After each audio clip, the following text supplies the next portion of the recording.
Isang maganda at mapagpalang araw po ng Sabado sa inyong lahat mga kapatid. Ngayon po ay araw ng Sabado sa loob ng 8 araw na pagdiriwang ng Pasko ng muling pagkabuhay. Saturday within the octave of Easter. Pagbati po sa lahat ng mga viewers and followers of the Daily Gospel Reflection. Binabati ko rin po ang lahat ng mga deboto ni San Antonio ng Padua at sa lahat po ng mga benefactors namin sa inyo pong mga pagtulong at pagpapaabot ng mga suporta sa amin. Ang aming pong pagkilala at pasasalamat ay pinapaabot namin sa inyong lahat. Patuloy po nating ipanalangin ang isa't isa. At welcome po sa ating Daily Gospel Reflection. Sama-sama po nating pagnilayan ang mga salita ng Diyos mula sa mabuting balita para sa araw na ito, Sabado sa Oktaba ng Pasko ng muling pagkabuhay.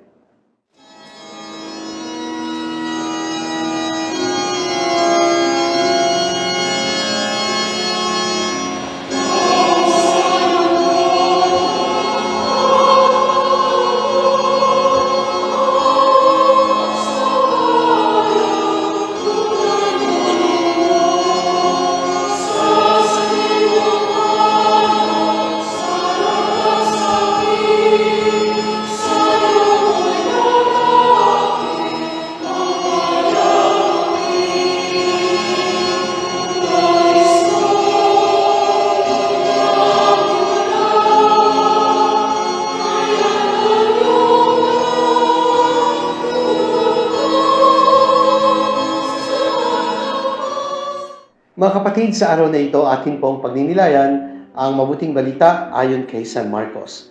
Ito po ay mula sa 16 na kabanata, mga talata 9 hanggang 15. Ang pamagat po ng pagninilay na aking ibabahagi ngayon ay nagsasabing, The News of Mary Magdalene and the Unbelief of the Apostles.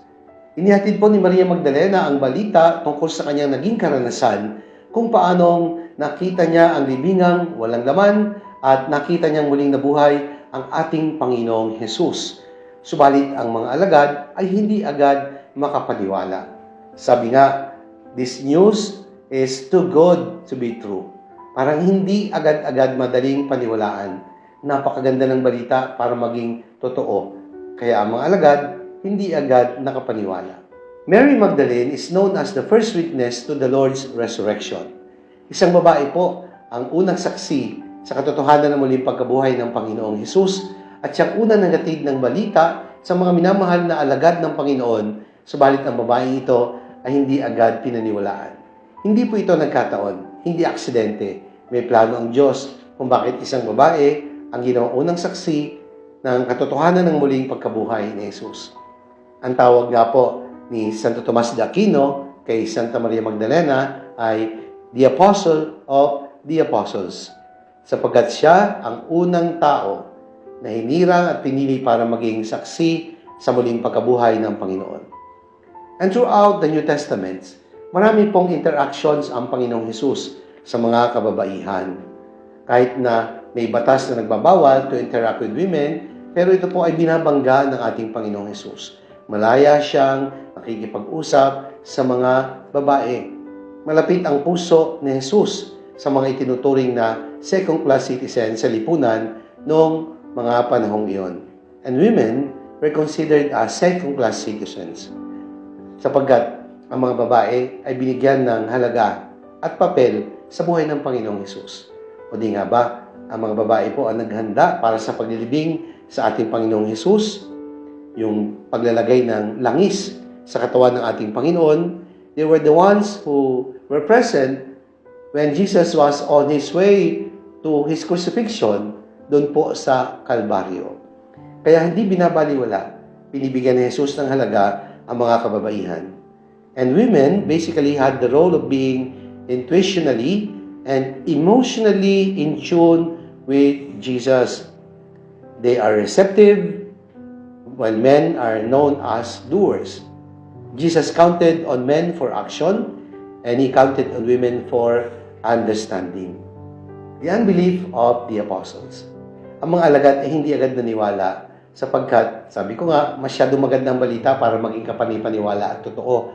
Pangalawa, isang babae po ang nagatid ng balita. And women were considered as second-class citizens in biblical times. Mababa po ang tingin ng mga lalaking Hudyo sa mga babae.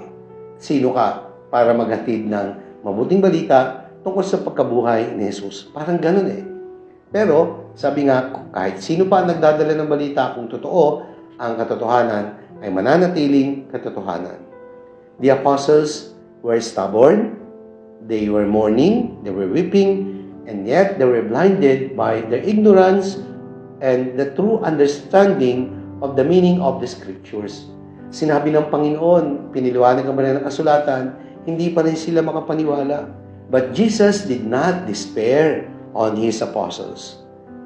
He gives them extraordinary mission despite being doubtful about the truth of the resurrection. Kaya hindi po bumigay ang Panginoon sa kabila ng katigasan ng ulo at kawalan ng paniniwala ng mga alagad. Jesus sees and understands the stubbornness and the reluctance of His apostles. He gently understands them in their situation. Matigas ang ulo, kulang sa paniniwala, mababaw ang pang-unawa, kaya sa krus pa nga lang, sinabi ni Jesus, Ama, patawarin po sila, hindi nila nalalaman ang kanilang mga ginagawa. Ano nga ba mga aral ay tinuturo ng kwento ng mabuting balita? Una, the truth is not negotiable. What is true will always be true. Kahit sino nagdadala nito, bata man, babae o matanda, ang katotohanan ay mananatiling katotohanan. Hindi agad makapaniwala ang mga alagad. And that is very understandable. Sabi nga, hindi pa sila lubos na hinog sa kanilang pananampalataya. Mary stood strong and firm in her conviction sapagkat alam niya, totoo ang dala niyang balita. In the early life of the apostles, as the first reading recounted, the apostle Peter and John said, "We cannot but speak of what we have seen and heard." Yan po ang sabi nila. Kayo na po ang umatol sa amin kung alin ang matuwid sa paningin ng Diyos. Ang sumunod sa inyo o ang sumunod sa Diyos.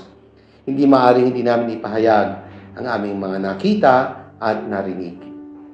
Pangalawa, Jesus puts His trust in us despite our weaknesses. Alam na Jesus ang kahinaan ng kanyang mga alagad, matigas ang kanilang ulo, hindi sila madaling maniwala, sinabi ng totoo, ayaw pa rin paniwalaan, pero si Jesus ay patuloy pa rin nagtiwala sa kanyang mga alagad. At yan din ang pagtitiwala na binibigay ng Diyos sa atin. He sees and understands our stubbornness and our reluctance. At siya ay patuloy na nagtitiwala sa atin.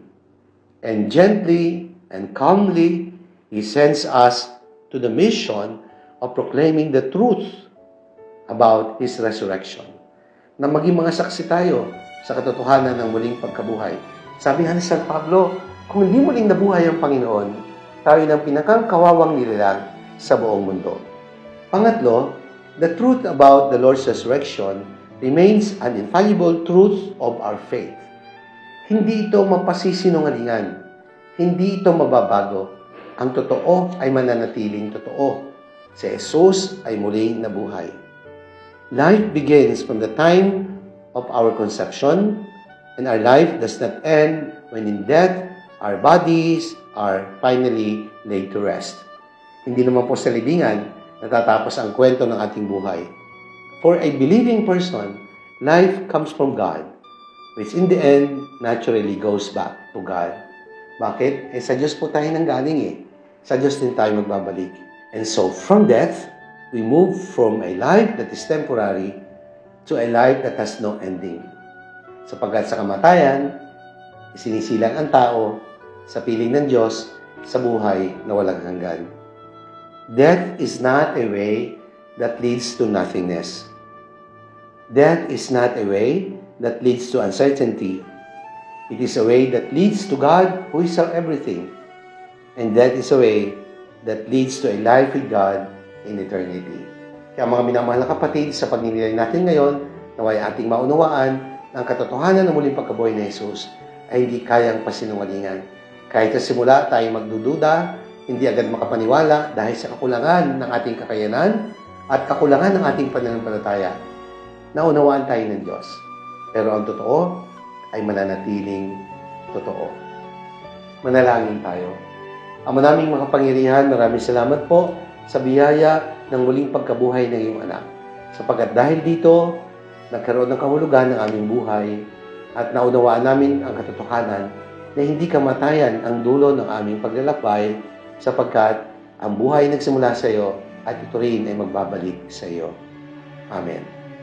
Maraming salamat po, mga minamahal kong kapatid. Sana po ay inyong nagustuhan at nakatulong ang ating pagninilay sa araw na ito. Kung inyo pong nagustuhan at nakatulong, i-like po ninyo at i-share. Ibahagi natin ang mensahe ng salita ng Diyos sa ating mga mahal sa buhay, mga kakilala at mga kaibigan. Sa lahat po ng tulong na pinapabot nyo sa amin at sa patuloy nyo pagtangkilik sa Daily Gospel Reflection, lubos po ang aking pasasalamat. Pagpalain po tayong makapangyarihan Diyos, Ama, at ng Anak, ng Espiritu Santo. Amen.